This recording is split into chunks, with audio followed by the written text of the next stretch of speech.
Hello guys, welcome back to our channel.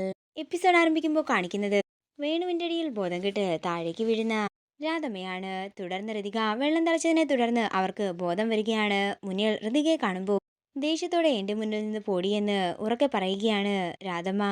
തുടർന്ന് വിഷമത്തോടെ ഋതു കരയാനൊരുങ്ങുമ്പോഴേക്കും കൊച്ചുമണി ഋതികയും കൊണ്ട് അകത്തേക്ക് പോകുന്നു. പിന്നീട് കാണിക്കുന്നത് വർമ്മയുടെ വീടാണ്. ഋതുമോൾക്ക് ആ വീട്ടിൽ കുഴപ്പങ്ങളൊന്നും ഉണ്ടാകരുതേ എന്നിരുന്ന് പ്രാർത്ഥിക്കുകയാണ് തമ്പുരാട്ടി. അതേസമയം അങ്ങോട്ടേക്ക് പ്രതാപൻ ചെല്ലുന്നു.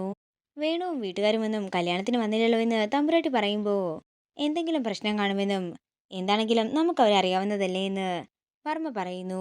ഇത് കേൾക്കുന്ന ശേഖരൻ പറയുകയാണ്, അത് ശരിയാ, വേണുവിനും രാധമ്മയ്ക്കും എന്താണെങ്കിലും ഋതിക മുളന്നാൽ ജീവൻ തന്നെയാ. അതേസമയം ഇതെല്ലാം മുകളിൽ നിന്ന് കേൾക്കുന്ന അംബികയും ദീപക്കും പരസ്പരം പറയുകയാണ്, അവിടെ ഇതിനോടകം എന്തൊക്കെ കോലാഹലങ്ങൾ ഉണ്ടായിട്ടുണ്ടെന്ന് നമുക്കല്ലേ അറിയൂ, ഇവർക്കതൊന്നും ഇപ്പോഴും അറിയില്ലല്ലോ അമ്മേ.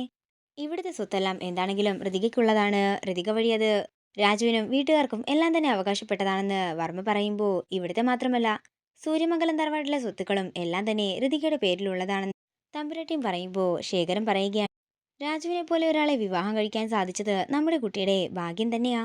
പിന്നീട് കാണിക്കുന്നത് രമ്യയുടെ വീടാണ്. മുറിയുടെ അകത്ത് കയറി കഥ കടച്ചിരിക്കുകയാണ് രമ്യ. രുക്മിണി കുറെ വട്ടം വിളിക്കുന്നുണ്ടെങ്കിലും രമ്യ കഥക് തുറക്കുന്നില്ല. അതേസമയം തന്നെ പ്രിയയും രാധമ്മയും അങ്ങോട്ടേക്ക് വരികയാണ്. മോളെ, രാധമ്മയെ വിളിക്കുന്നത് കഥക് തുറക്കാൻ. രാധമ്മ പറയും.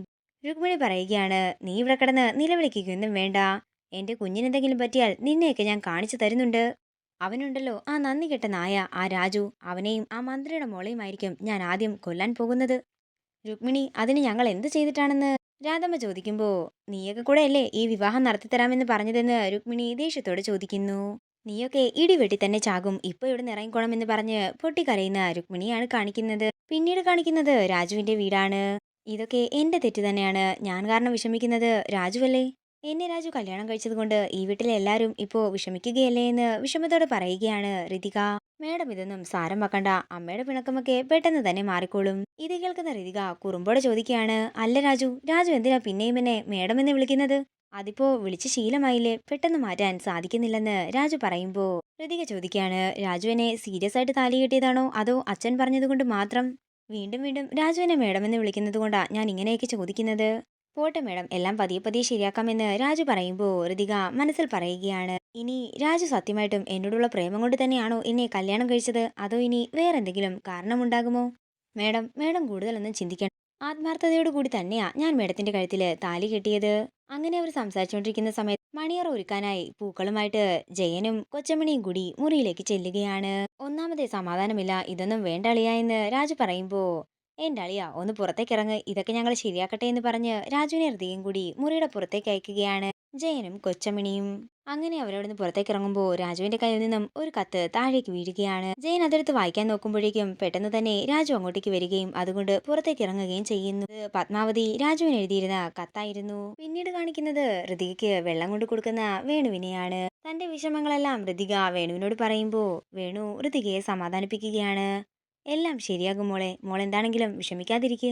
അതേസമയം ശ്രീലക്ഷ്മി ഹരീഷും അങ്ങോട്ടേക്ക് ചെല്ലുകയാണ്. അച്ഛനിപ്പോ ഇവളെ മതിയല്ലോ, ഞങ്ങളൊന്നും വേണ്ടല്ലോ. എടി, നിന്റെ ഭർത്താവ് ഹരീഷ് നിന്റെ കൂടെ ഉള്ളതുകൊണ്ടാ ഞാൻ നിന്നെ കൂടുതലായിട്ടൊന്നും പറയാത്തത്. അച്ഛൻ നിന്നെ വഴക്ക് പറഞ്ഞാലേ അത് അവനായിരിക്കും വേദനിക്കുന്നത്, കാരണം അവന് നിന്നെ ഇഷ്ടമുള്ളത് കൊണ്ടാ. തുടർന്ന് ശ്രീലക്ഷ്മി വീണ്ടും ഋതികയെ കുറ്റപ്പെടുത്തിക്കൊണ്ട് സംസാരിക്കുമ്പോ ഹരീഷ് പറയുകയാണ്, നിന്റെ ഏട്ടനാണ് ഇവിടെ വാക്കുമാറ്റി പറഞ്ഞതും ചതിച്ചതുമൊക്കെ, അല്ലാതെ ഋതിക ഒന്നും തന്നെ ചെയ്തിട്ടില്ല. അതുകൊണ്ട് തന്നെ നീ എന്താണെങ്കിലും ഋതികയൊന്നും പറയേണ്ട കാര്യവുമില്ലെന്ന് ഹരീഷ് പറയുമ്പോഴാണ് രാജു അവരുടെ അടുത്തേക്ക് ചെല്ലുന്നത്. എന്താടി, നിനക്ക് എന്താ എന്നോട് ചോദിക്കാനുള്ളത്? നിനക്ക് ഈ നിൽക്കുന്ന ഹരീഷിനെ പ്രണയിച്ച് വിവാഹം കഴിക്കാം, പ്രിയേച്ചിക്ക് ജയേട്ടനെ വിവാഹം കഴിക്കാം. പിന്നെന്താ, എനിക്കിതൊന്നും ആയിക്കൂടെന്നാണോ നീയൊക്കെ പറയുന്നത്? അതോ ജീവിതാവസാനം വരെ ഒരു കറവ പശുവിനെ പോലെ ഞാൻ എല്ലാവരുടെ മുമ്പിൽ ഇങ്ങനെ നിന്ന് തരണോ? ഏട്ടൻ കല്യാണം കഴിക്കേണ്ടെന്നൊന്നും ഇവിടെ ആരും പറഞ്ഞിട്ടില്ല, പക്ഷെ രമ്യ ചേച്ചിയെ പറഞ്ഞു പറ്റിച്ചത്. ഇത് കേൾക്കുന്ന രാജു ദേഷ്യത്തോടെ പറയുകയാണ്, ചീ നിർത്തടി, ആരാടി രമ്യ ചേച്ചിയെ പറഞ്ഞു പറ്റിച്ചത്? 10,000 വട്ടം തന്നെ ഞാൻ പലരോടും പറഞ്ഞിട്ടുള്ളതാ എനിക്ക് രമ്യയെ വിവാഹം കഴിക്കാനായി താല്പര്യമില്ലെന്ന്. ഞാൻ അവളോടും പറഞ്ഞിട്ടുള്ളതാണ്. അമ്മ അവർക്ക് വാക്ക് കൊടുത്തതോ എന്ന് ശ്രീലക്ഷ്മി ചോദിക്കുമ്പോ അത് അമ്മയല്ലേ, ഞാനല്ലല്ലോ കൊടുത്തത്. കേൾക്കുന്ന രാധമ്മ ദേഷ്യത്തോടെ അകത്തുനിന്ന് വരുമ്പോ എന്റെ ജീവിതം വെച്ച് ആരും കളിക്കാൻ നിൽക്കണ്ട. അത് പെറ്റമ്മയാണെങ്കിലും ഞാൻ ജീവിക്കുന്നത് എന്റെ ജീവിതമാണെന്ന് പറഞ്ഞ് ദേഷ്യത്തോടെ രാജു അവരുടെ അടുത്ത് നിന്നെല്ലാം പുറത്തോട്ട് പോകുന്നതാണ് കാണിക്കുന്നത്. അങ്ങനെ പുറത്തേക്ക് ഇറങ്ങുന്ന രാജു ആ കത്ത് തുറന്ന് നോക്കുന്നതാണ് കാണിക്കുന്നത്. അതേസമയം രാജുവിന് താൻ ഇറങ്ങിപ്പോകാനായി രാത്രിയിൽ നടന്ന കാര്യങ്ങളെല്ലാം ഓർമ്മ വരികയാണ്.